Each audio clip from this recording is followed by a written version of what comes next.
GDPನೂ ಕೂಡ ಬೆಳವಣಿಗೆ ಆಗಿದೆ, ಬಜೆಟ್ ಗಾತ್ರನೂ ಕೂಡ ಬೆಳವಣಿಗೆ ಆಗಿದೆ. 23-24ನೇ ವರ್ಷದಲ್ಲಿ ಏನೂ ಅಭಿವೃದ್ಧಿ ಮಾಡಿಲ್ಲ ಅಂತಕ್ಕಂಥ ಹೇಳ್ತಕ್ಕಂಥ ಮಾತುಗಳಿದಾವಲ್ಲ, ಬರೀ ಸುಳ್ಳು.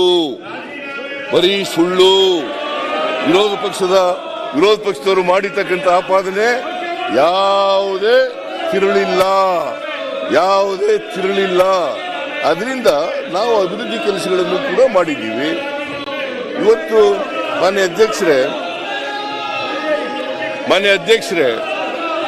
ಕಲ್ಯಾಣ ಗ್ಯಾರಂಟಿ ಯೋಜನೆಗಳು ಈ ಗ್ಯಾರಂಟಿ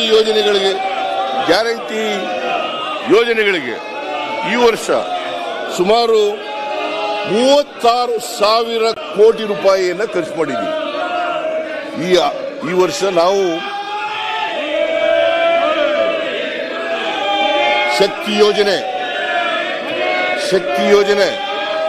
ಗೃಹ ಜ್ಯೋತಿ, ಅನ್ನಭಾಗ್ಯ, ಗೃಹಲಕ್ಷ್ಮಿ, ಯುವ ನಿಧಿ ಈ ಕಾರ್ಯಕ್ರಮಗಳಿಗೆ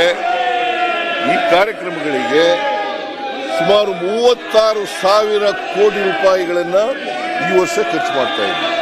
ಮುಂದಿನ ವರ್ಷಕ್ಕೆ ಬಜೆಟ್ನಲ್ಲಿ 52,900 ಕೋಟಿ ರೂಪಾಯಿಗಳನ್ನು ಇಟ್ಟಿದ್ದೇವೆ. ಅದರಿಂದ ನಾವು ಈ ವರ್ಷನೂ ಕೂಡ